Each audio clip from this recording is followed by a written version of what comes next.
igitaramo ariko cyari umuriro umuhanzi wanjye njya nkubwira ntabwo yagize amanota menshi ariko njye nakubwiye yuko wanjye ari Kimanje Resort aho hajye bamumanje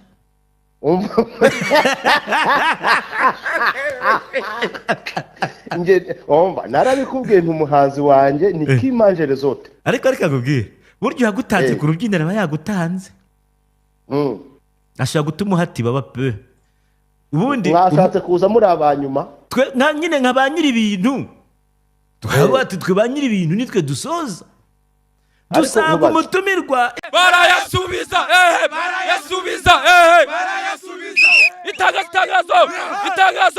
itangazo n'umunebwe ariko mwatandukanye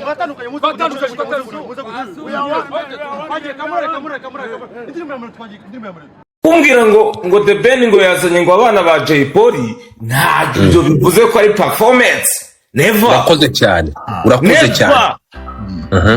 abana ba Jay Polly ni abahanzi. urakoze cyane so ni ukuvuga ngo hano iki kintu ngiye cya Jay Polly urimo kumva cyandakaje. Impamvu cyandakaje ni iki? Impamvu byandakaje urimo kumva uyu mutipe buri gihe cyose ashaka kumanipira abantu yerekana ko ari umunyankuwe n'umunyembabazi. Iyo atarize ari yaranje agashaka ukuntu akacina amarangamutima y'abantu. Iriya ntago ari performance ni ugufata mikoro na bande mu gacuranga. Bakunzi ba Mogunes TV ndabasuje ndabaramukije cyane ndabifuriza kugira umunsi mwiza ku bantu mwese mudukurikiye muri bihugu bitandukanye yaba u Rwanda, Burundi, Kongo, Tanzania, Uganda ndetse na Kenya. Ndabifuriza kugira umunsi mwiza ku bantu mwese mudukurikiye muri Afrika y'Amajyepfo, Afrika y'Uburengerazuba, y'Amajyaruguru, i Burayi mwese bari ku mugabane w'Uburayi ndabasuje cyane. Ndasuhuza kandi abari ku mugabane wa Amerika na Aziya mwese mwumve mwikaze. Iyi mukurikirana rero ni Mogunes TV. Ngiye mugiye kubana nawe mu kiganiro nk'ibisanzwe ni Hagenimana Adolphe.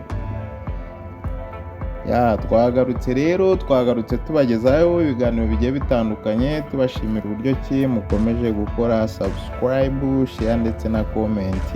Ni iby'agaciro gakomeye cyane. Nawe utarayikora ni amasegonda make cyane ugakanda aho ngaho handitse subscribe cyangwa se s'abonner mu gifaransa, tukajya tubana namwe mu biganiro bitandukanye tubagezaho. Ubwashize rero twabagejeho ikiganiro kivuga kuri Bruce Melody, uburyo ki yaperforminze neza cyane mu bijyanye hagati ye na The Ben, n'uburyo ki bose mbere yuko bajya gutarama mu gitaramo bari bafite ku itariki ya mbere, ijoro rishyira ku itariki ya mbere, byari byiza cyane.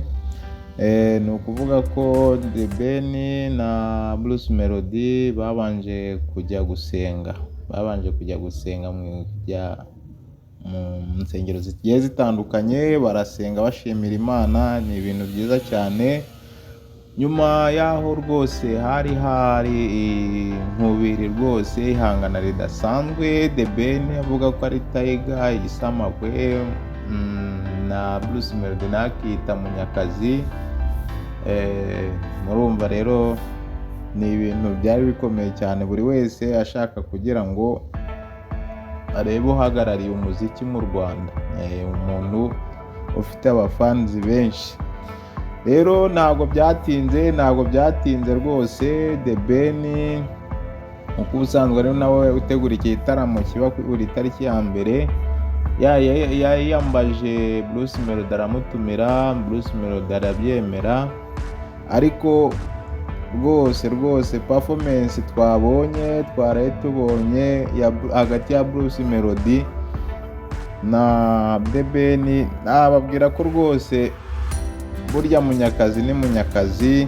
Bruce Melody yakoze ibitangaza, akora ibitangaza rwose nk'uko namwe mugenda mubibona kuri screen za Humble Goodness TV. Ni igitaramo cyari gikomeye cyane. Si ibyo gusa rero, Bruce Melody yahise rwose avuga ati njyewe ni njyewe 001. Ese iyo 001 mwabuze ikisobanuro?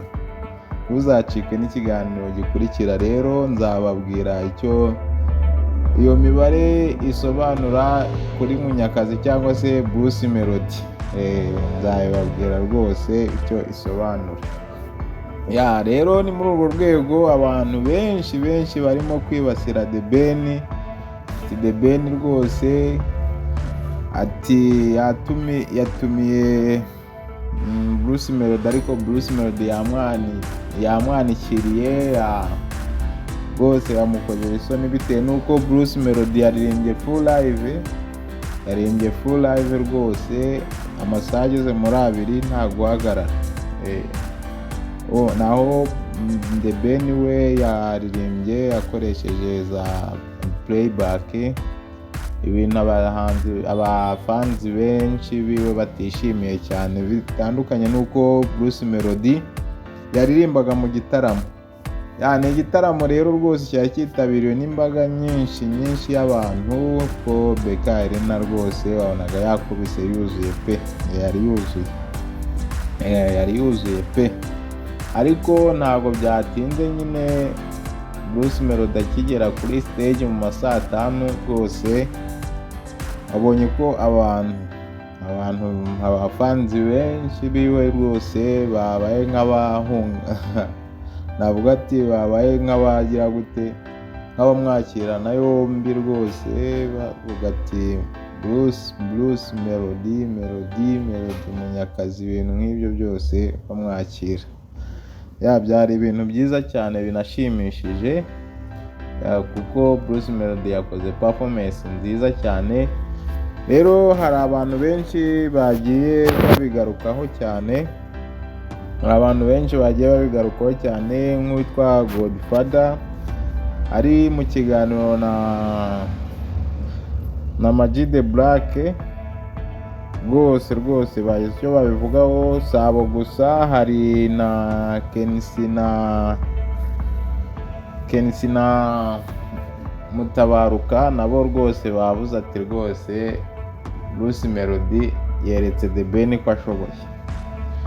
Urumva rero abantu benshi rwose ngo bajajinga rwose baravuga ati Bruce Melody yakoze akazi, ni Munyakazi mumureke rwose, umuziki arawumva. Nimubanze mwumve uburyo ki Godfather yabivuzemo. Kumbwira ngo The Ben ngo yazanye ngo abana ba Jay Polly, nta ibyo bivuze ko ari performance. Never. Urakoze cyane. Abana ba Jay Polly ni abahanzi. Urakoze cyane.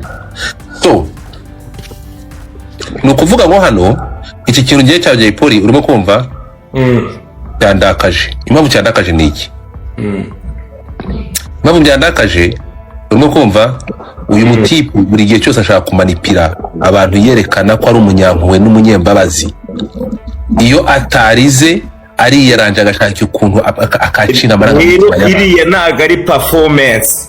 Performance ni ugufata mikoro na bande mu gacuranga. Ibintu bindi uzanamo ntabwo. Ubu tujya tuzana abana bacu se kugira ngo mutugirire impuhwe, cyangwa tuzane ba sogokuru bazane sogokuru kuri stage kugira ngo muvuge ngo ashaje wenda afite akabando. Ashaje afite akabando. Ibi bintu ukimara kubyitegereza kuriya ni ukuvuga ngo ibyo Munyakazi yatubwiye ko igihe kizagera akamukubita akanyafu kunda byabaye. Jewe niko nabibonye, ariko wenda niko biri. murabyumviye uburyo ki Godfather na Maji The Black avuga rwose, bavuga imyato Bruce Melody bitewe na performance yo yakoze. Hari na Angeli Mutabaruka na Kenisi nabo bagize icyo babivugaho rwose, mu bakurikire mwumve. haracyari umuriro. Umuhanzi wanjye njya nkubwira ntabwo yagize amanota menshi, ariko njye nakubwiye yuko uwanjye ari Kimanje Rezote. aho hajye bamumanje.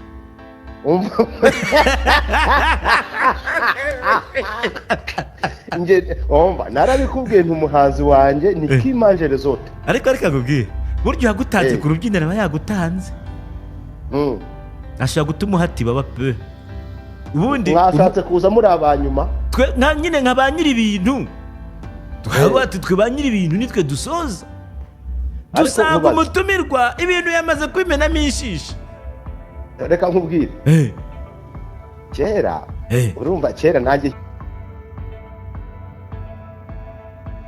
njya kuri stage, uzi intambara zaberaga backstage, tuvuga ngo ninde ubanzaho, abita abakongwe aribo bashaka gusoza. Iyo umuntu akubanjeho ubu bigaragara ko ari umupeti, abo tubabara nka ba curtain lasers. Ni babandi bavanaho amarido kugira ngo abantu bakubone, mbese niba bakura amarido bakakomeza no kuyafata. Hari igihe umuntu aza kukuvaniraho irido, yarangiza mana yanjye none akayisubizaho, akayikura akanayisubizaho, akanayidoda. Ibyo bintu byabaye ku muhanzi umwe uturutse muri Amerika. Murabyumva rero, murabyumva uburyo ki rwose nabo babivuze. Ntabwo byoroshye. Hari abenshi barimo baravuga ati rwose Bruce Melody mu bigaragara byo ashobora kuba yarashimuse igitaramo cya The Ben, kuko urebye umwanya yihariye agakora full live performance nziza cyane. Bigaragara ko rwose uyu muhungu rwose Bruce Melody ari munyakazi, nk'uko yayise rwose munyakazi. Arashoboye pe. Hari ibitekerezo nagiye mbona bimwe na bimwe by'abantu ku ma Facebook, hari nk'uwavuze ati rwose